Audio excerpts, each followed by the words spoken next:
Grand Theft Auto single-handedly defined the open world gaming when it first landed on PCs, and ever since, we've been getting countless attempts to almost kind of no avail. 2023, however, has been pretty decent with these type of games, and on mobiles the number actually gets even higher. There's about 15 new open world games of 2023 ready to go for your Android and iOS devices as well, for free.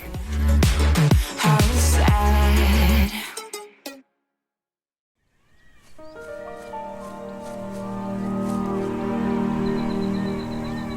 Dawnlands actually been around for over 2 months now in its pre-registration or beta phase on both PCs and the Google Play, with its first official patch releasing about 2 days ago. Now, if I mentioned this game before, this is just a quick reminder. Dawnlands is actually a cross-platform support open world survival craft action, a little puzzler, and quite a bit inspired by Genshin Impact in visuals. As a new trailer, Dawnlands about 4 GB in size and playable only online.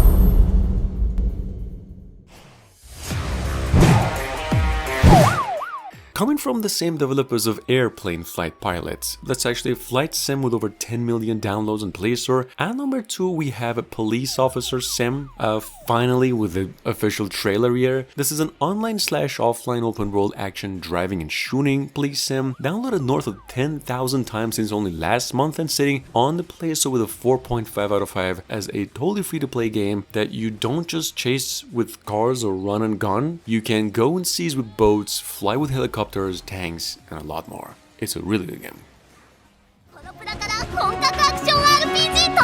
Sitting on the Play Store for a month now, globally at last, we've got over here Volzerk. I've actually initially assumed this to be a sequel or crossover to Monster Hunters when it was revealed, but this is a free-to-play monster collecting semi-open world action RPG. Gotcha, and only inspired by the Monster Hunter open world games. Like, it's more of a monster taming, collecting, riding sim. It's quite generous, huge in content, has a 4.5 out of 5 and over 100,000 downloads already, so keep it in mind.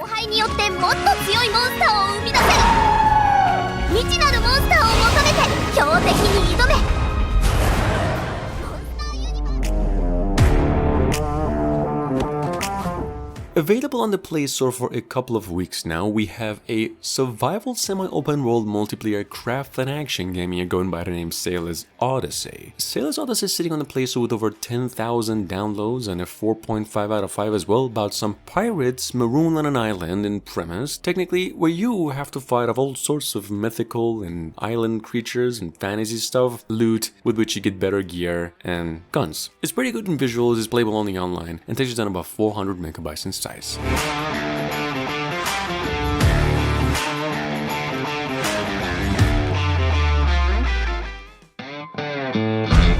Coming our way from the same developers of Off-Road Outlaws with a 5 out of 5 literally on the Play Store. At number 5 we have since a month ago American Marksman. Guys, American Marksman is actually a hunting sim, online and offline, open world shooter. Maybe just about the most advanced in details compared to anything on the Play Store as a free game, taking it down about only 300 megabytes in storage and delivers some of the most addicting combos of open world shooters. Coming up behind that, we have Autolife I Brazil. This is actually an open world realistic driving sim, somewhere a Grand Theft Auto San Andreas, another half car driving online, the sim game from a few months ago, except this one takes place in Brazil and a little bit more mission based in nature. This game is actually playable offline, it's about 700 megabytes in size, it's got a 4.8 out of 5 on the Google Play and over 100,000 downloads already. Number 7, quick mention here because this one's unavailable in most regions through its beta phase now. However, up for pre-register and ready to go on the Google Play since only days ago. As a MMO action RPG game, we have here Mitria. See, Mitria is available in English here. It's a free game, takes you down about 4 gigabytes in size and still undergoing a full development plan and said to be released as a finished game by the end of the year. Now, Star Equestrian over here is available on both platforms as of yesterday, finally, through its pre-registration state and is already signed up over 100,000 times on the Google Play. This is in case you missed out on the announcement, a open world adventure horse ranch sort of sim and social life management. It's a free game in nature, playable only online and said to be released fully globally by the end of the month. Just take a quick look.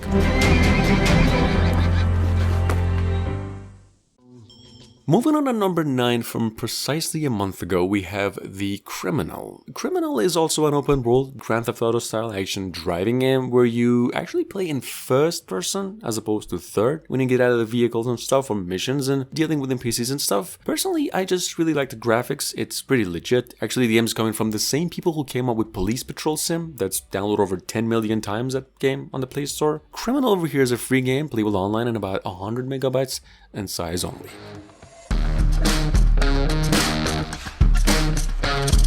Been available for the past 6 months, finally got a patch and officially playable worldwide since only 3 days ago. At number 10 we have Block Crime Sandbox, which is probably the most fun, large-scale multiplayer sandbox open world sim in the list here. It's precisely what the trailer showcases, just what you'd get by mixing Minecraft and Grand Theft Auto, Vice/San Andreas. The problem is though that the game is playable only online. It's a little buggy, but it is a really good multiplayer.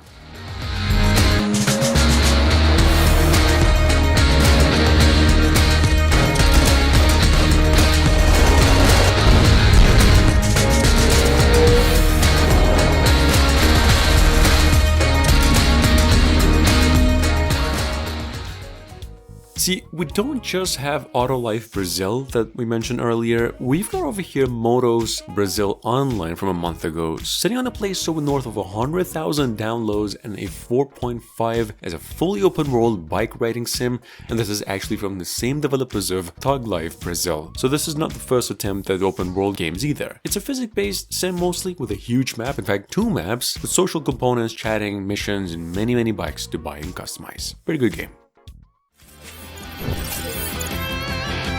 Hunter x Hunter, on the other hand, with 100,000 downloads on the Play Store, is available now globally for free as an online RPG adventure, mobile exclusive. There's a couple problems with this one. See, as big as the game is over here, Hunter x Hunter is still in Japanese. The English version, however, is said to be coming out in about a month from now, delivering all of the goodness in English voice acting and remaining a free game as well. In case you missed it, the game also takes you down about 1 gigabyte of storage.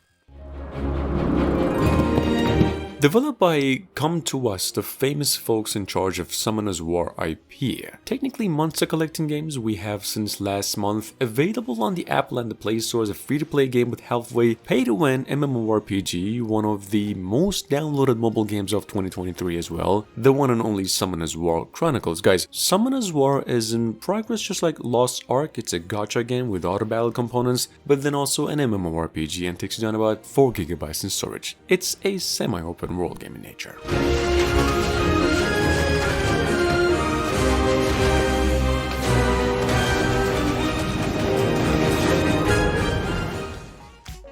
Available through on and off beta since almost mid last year. At number 14 we have Division Resurgence. See, Resurgence over here, as opposed to mainly open world games, is rather a third-person battle royale game set in this large-scale open world with story mod, multiplayer, and a totally free-to-play online game in nature. This is legit how it looks, not available for iOS devices yet, set to be released fully in about a few months.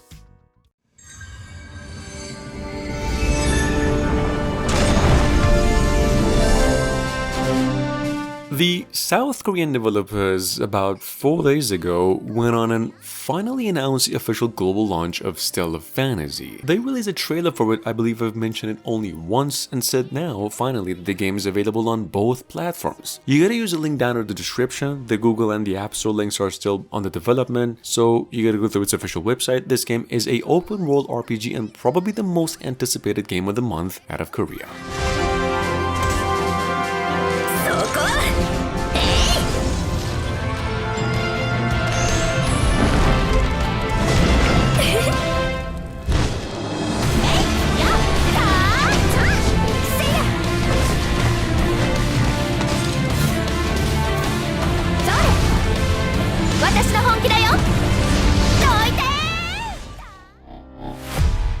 And last but not least, we have probably the worthiest mention of the day, Life After Night Falls. This is sitting on the Play Store as an online survival action adventure that takes you down about, if you're lucky, 8 gigabytes of space, if not around 18. Life After, here I can say, is pretty safe to say that one of the few games out there that feels like a second life. There's a reason it's called Life After. It's got a great story, has farming, shooting, all survival elements, and is playable free.